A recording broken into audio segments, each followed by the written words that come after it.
அஸ்ஸலாமு அலைக்கும்.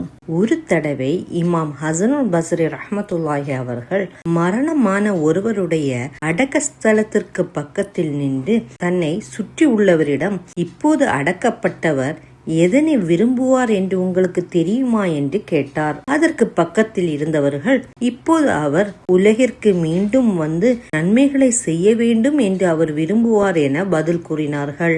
அதற்கு இமாம் அவர்கள், இப்போது நீங்கள் அந்த நிலைமையில்தான் இருக்கின்றீர்கள், அவர் விரும்புகின்ற அதே கட்டத்தில் நீங்கள் இருக்கிறீர்கள், எனவே நன்மைகளை சேகரித்துக் கொள்ளுங்கள் என இமாம் ஹசனுல் பஸ்ரி ரஹ்மத்துல்லாஹி அவர்கள் கூறினார்கள். இது அங்குள்ளவர்களுக்கு மட்டுமல்ல, நமக்கும் தான். அல்லாஹ் சுப்ஹானஹு தஆலா ஒவ்வொரு நாள் காலையிலும் நமக்கு வாய்ப்பை தந்து எழுப்புகின்றான். நன்மைகள் அதிகமாக செய்வோம், நாளை மர்மை நாளில் சொர்க்கத்தில் நுழைவோம் இன்ஷா அல்லாஹ். அஸ்ஸலாமு அலைக்கும்.